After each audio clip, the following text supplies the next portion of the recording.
بسم اللہ الرحمن الرحیم۔ اردو لازمی برائے جماعت نہم، سبق نمبر 11، قدر ایاز، مصنف ہیں کرنل محمد خان۔ مشقی سوالات کا حل۔ سوال نمبر 1، مختصر جواب دیں۔ مصنف کو کس قسم کا بنگلہ رہنے کو ملا؟ مصنف کو جو بنگلہ ملا وہ اپنی کلاس میں انتخاب تھا۔ یہ بنگلہ ولسن صاحب نے خاص طور پر اپنے لیے بنوایا تھا۔ یہ بنگلہ کم و بیش 2 ایکڑ قطع اراضی پر مشتمل تھا۔ قطع آپ لکھیں گے بڑا قاف، توئیں، عین اور گول ہے۔ شروع ہی سے یہ کافی طویل و عریض تھا۔ طویل میں توئیں اور عریض میں عین آتا ہے اور آخر میں ذوات۔ عمارات کے سامنے ایک وسیع باغ تھا۔ باغ میں جا بجا سرخ و سفید گلاب کے پھول اگے ہوئے تھے۔ سوال نمبر 2، سلیم میاں کا مشغلہ کیا تھا؟ سلیم میاں دن بھر اپنے دوستوں کے ساتھ بے فکری سے بیڈمنٹن کھیلتے رہتے اور شام ہوتے ہی ٹی وی کے سامنے جم جاتے۔ سوال نمبر 3، سلیم میاں علی بخش پر کیوں برہم ہوئے؟ سلیم میاں کی غیر موجودگی میں اس کا دوست امجد ملنے آیا تو علی بخش نے اسے برآمدے ہی میں بٹھا دیا اور سادہ پانی کا گلاس پیش کیا۔ جب سلیم میاں کو اس بات کا پتہ چلا تو وہ علی بخش پر برہم ہوا کہ اس نے اس کے دوست کو گول کمرے میں صوفے پر کیوں نہیں بٹھایا اور فریج میں سے نکال کر کوکا کولا کیوں نہ پیش کیا۔ اگلا سوال ہے، دیہاتی لڑکا پہلے دن اسکول گیا تو اس نے کیسا لباس پہن رکھا تھا؟ جب دیہاتی لڑکا پہلے دن اسکول گیا تو اس نے ننگے سر پر صافہ باندھ رکھا تھا۔ صافہ آپ لکھیں گے سواد سے اور آخر میں گول ہے آئے گی۔ بدن پر کرتا اور تہمد اور پاؤں میں پوٹوہاری جوتا تھا۔ جب ماسٹر جی نے اسے شلوار پہننے کو کہا تو دھیمی آواز میں بولا، شلوار تو لڑکیاں پہنتی ہیں۔ ماسٹر جی چھوٹے چودھری کے گاؤں میں کیوں گئے تھے؟ ماسٹر جی شکار کھیلنے کے شوقین تھے۔ ایک بار دسمبر کے مہینے میں وہ شکار کرتے کرتے چھوٹے چودھری کے گاؤں میں جا پہنچے۔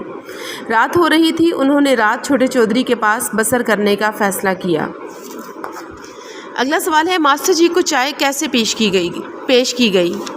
ان دنوں گاؤں میں چائے بنانے کا رواج نہ تھا۔ چائے صرف مریضوں کو دی جاتی تھی۔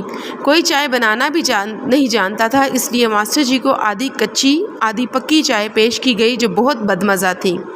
ماسٹر جی نے ایک گھونٹ پیا، ٹھنڈی لگی اور پیالی رکھ دی۔ آخری سوال ہے، دیہاتی لڑکے کی کہانی سن کر سلیم میاں پر کیا اثر ہوا؟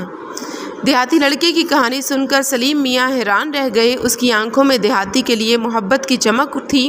پھر اپنے باپ سے لپٹ گیا۔ سوال نمبر 2، قدر ایاز کا خلاصہ اپنے الفاظ میں تحریر کریں۔ سبق کا خلاصہ پڑھنے کے لیے، یاد کرنے کے لیے آپ کو سبق ذہن نشین کرنا ہوگا سارا، اس کو اچھے طریقے سے پڑھیے۔ سوال نمبر 3 ہے، واحد کی جمع اور جمع کے واحد لکھیں۔ شکایت کی جمع شکایات، قصہ کی جمع قصص، روایت کی جمع روایات، قصص میں بڑا کاف اور 2 دفعہ سواد آئے گا۔ عمارت کی جمع عمارات، امتیاز کی جمع امتیازات۔ دیہات جمع ہے، اس کی واحد ہوتا ہے، اس کا واحد دیہ، دال یہ گول ہے اور پھر گول ہے 2 دفعہ آئے گی۔ ارشادات کا واحد ہوتا ہے ارشاد۔ حادثات کا واحد حادثہ، حادثہ میں بڑا ہے آئے گا۔ مشاہدات کا واحد مشاہدہ۔ سوال نمبر 4، سبق قدر ایاز کے متن کو مد نظر رکھتے ہوئے درست جواب کی نشاندہی کریں۔ کرنیلوں کو رہائش کے لیے کون سے بنگلے ملتے ہیں؟ A class, B class, C class یا D کلاس؟ درست جواب ہے C کلاس۔ الغرض ہمارے بنگلے کا مزاج ہر زاویے سے تھا، مدبرانہ، امیرانہ، خاکسارانہ یا عاجزانہ؟ درست جواب ہے امیرانہ۔ تمام دیہاتیوں نے ماسٹر جی سے کون سے برخورداروں کی خیریت دریافت کی؟ نومولود، شیرخوار، نامولود یا تابع دار؟ درست جواب ہے نامولود۔ ماسٹر جی کے بیٹھنے کے لیے کیا چیز منگوائی گئی؟ پیڑھی، کرسی، بینچ یا چارپائی؟ درست جواب ہے چارپائی۔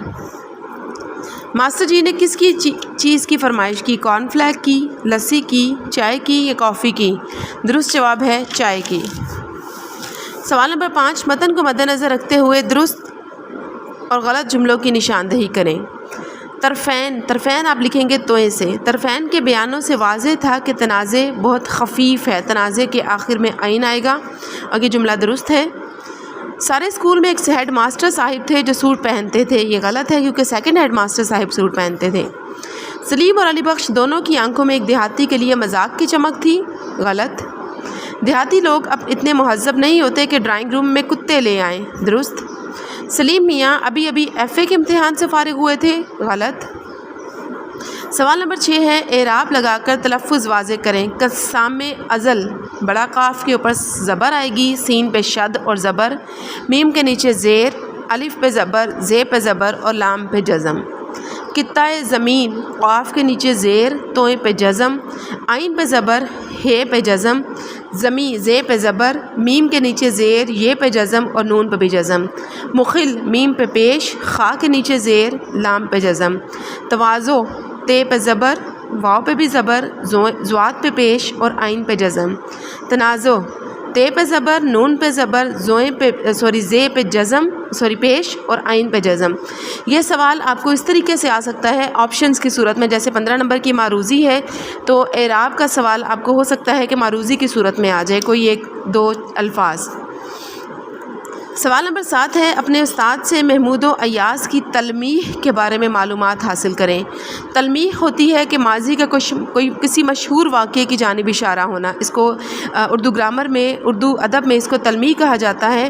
تو اس سبق سے اس کا جواب ہے اس سوال کا کہ ایاز سلطان محمود غزنوی کا بہت وفادار غلام تھا، وہ بہت ذہین اور فتین انسان تھا۔ فتین آپ لکھتے ہیں تو اسے وہ وفاداری کے ہر امتحان میں کامیاب نکلا۔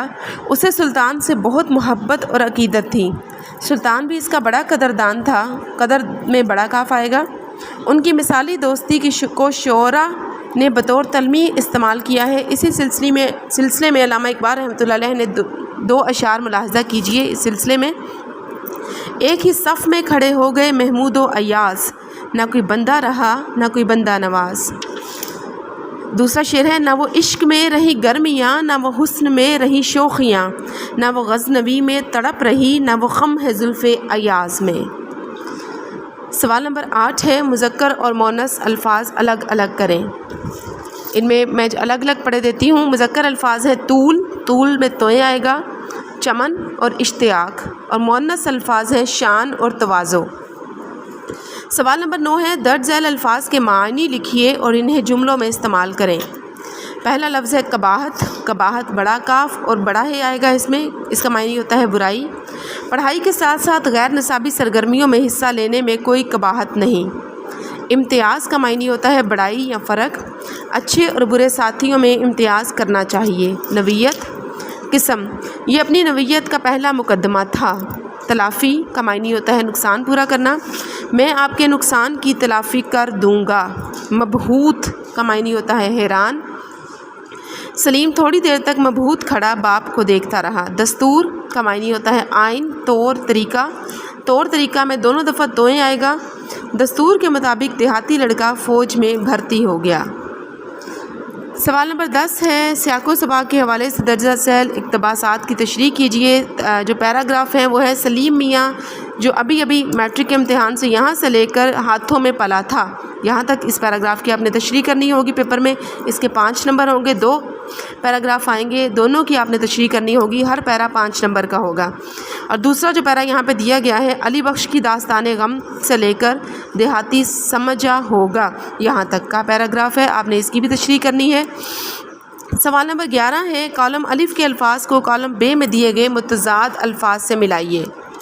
پہلا لفظ ہے طول اور اس کا متعلقہ لفظ ہے عرض۔ داخل کا متعلقہ لفظ کالم ب سے جو ہم نے چنا اور کالم جیم میں لکھنے جا رہے ہیں وہ ہے خارج۔ ازل کا متعلقہ لفظ ہے ابد۔ رنج کا متعلقہ ہے مسرت۔ خفیف کا ہے شدید اور چمن کا ہے ویرانہ۔ سوال نمبر 12 ہے، روزمرہ اور محاورے میں فرق واضح کیجیے۔ روزمرہ اور محاورے میں فرق، اہل زبان کی عام بول چال کو روزمرہ کہا جاتا ہے۔ روزمرہ میں الفاظ اپنے حقیقی معنوں میں استعمال ہوتے ہیں، جبکہ محاورہ 2 یا 2 سے زیادہ لفظوں کا ایسا مجموعہ ہے جو اپنے غیر حقیقی معنوں میں استعمال ہوتا ہے۔ کسی بھی زبان کو درست بولنے یا لکھنے کے لیے اس کے روزمرہ اور محاورے سے آشنائی ضروری ہے۔ اگر خلاف زبان کوئی لفظ بولا یا لکھا جائے تو وہ غلط شمار ہوگا۔ درج ذیل محاورہ فکروں کی روزمرہ اور محاورے کے حوالے سے درست کیجیے۔ آج ہم نے میچ کھیلنا ہے، اس کو ہم نے درست کر کے لکھا ہے کہ آج ہمیں میچ کھیلنا ہے۔ یہ سوال بھی آپ کے اردو کے پیپر میں 5 نمبر کا ہوگا، اس لیے اس کو بھی غور سے تیار کیجیے اچھے طریقے سے۔ اسلم شام کے 5 بجے اکرم کو ملا۔ اسلم شام کے 5 بجے اکرم سے ملا۔ تم تو ناک پر مچھر نہیں بیٹھنے دیتے، تم تو ناک پر مکھی نہیں بیٹھنے دیتے۔ صاحب کا حکم سر ماتھے پر، یہ غلط ہے، درست فقرہ ہے صاحب کا حکم سر آنکھوں پر۔ اگر ممکن ہو سکے تو میرا کام کر دیجئے، اگر ممکن ہو تو میرا کام کر دیجئے۔ برائے مہربانی فرما کر خط کا جواب جلد دینا، مہربانی فرما کر خط کا جواب جلد دینا۔ وہ تو ہمیشہ بے پر کی سناتی ہے، وہ تو ہمیشہ بے پر کی اڑاتی ہے۔ یہ عورت تو آفت کی پر کالا ہے، یہ غلط ہے، درست فقرہ ہے یہ عورت تو آفت کا پر کالا ہے۔ یہاں پہ ہمارا سبق مکمل ہوتا ہے۔ ہم مزید کچھ معروضی سوالات دیکھتے ہیں تاکہ پیپر کی اچھی طریقے سے تیاری ہو سکے۔ سبق کے حوالے سے ولسن روڈ کا بنگلہ کس نے بنوایا تھا؟ ولسن صاحب نے، نکلسن صاحب نے، رچرڈ صاحب نے یا مائکلسن صاحب نے؟ درست جواب ہے ولسن صاحب نے۔ کرنل صاحب کا بنگلہ کتنے قطع زمین پر واقع تھا؟ 1 ایکڑ، 2 ایکڑ، 3 ایکڑ یا 4 ایکڑ؟ درست جواب ہے 2 ایکڑ۔ بنگلے کا مزاج ہر زاویے سے تھا، فقیرانہ، درویشانہ، خاکسارانہ یا امیرانہ؟ درست جواب ہے امیرانہ۔ عمارت کے سامنے تھا ایک وسیع پارک، ایک عظیم پلازا، ایک وسیع چمن یا ایک وسیع میدان؟ درست جواب ہے ایک وسیع چمن۔ کرنل صاحب کے اثاثے کیسے تھے؟ امیرانہ، خاکسارانہ، فقیرانہ یا درویشانہ؟ درست جواب ہے خاکسارانہ۔ سلیم میاں کون سے امتحان سے فارغ ہوئے تھے؟ مڈل، میٹرک، انٹر یا بی اے؟ درست جواب ہے میٹرک۔ ملازم کا نام تھا علی محمد، علی بخش، مولا بخش یا الہی بخش؟ درست جواب ہے علی بخش۔ سلیم میاں اپنے دوستوں کے ساتھ بے فکری سے کھیلتے تھے، ہاکی، کرکٹ، بیڈمنٹن یا فٹ بال؟ درست جواب ہے بیڈمنٹن۔ سیکنڈ ماسٹر کھلاڑی تھے ہاکی کے، کرکٹ کے، بیڈمنٹن کے یا فٹ بال کے؟ درست جواب ہے ہاکی کے۔ 70 پر کتنے لوگ بیٹھے تھے؟ 7 8، 10 12، 15 16 یا 20 22؟ درست جواب ہے 20 22۔ چائے کہاں سے ملی؟ حکیم کے گھر سے، ڈاکٹر کے گھر سے، نمبردار کے گھر سے یا جنرل سٹور سے؟ درست جواب ہے حکیم کے گھر سے۔ چھوٹا چودھری میٹرک پاس کر کے کالج میں چلا گیا، سرگودا، راولپنڈی، لاہور یا کراچی؟ درست جواب ہے لاہور۔ ماسٹر صاحب نے غسل کیا مسجد میں، ٹیوب ویل پر، نہر پر یا حویلی میں؟ درست جواب ہے مسجد میں۔ یہاں پہ الحمدللہ ہمارا سلیبس مکمل ہوتا ہے۔ ایاک نعبد و ایاک نستعین، اے اللہ ہم تیری ہی عبادت کرتے ہیں اور تجھ ہی سے مدد مانگتے ہیں، ہم سب کی مدد فرما اور ہم کو اپنی رحمتوں کے سائے میں رکھ، آمین ثم آمین۔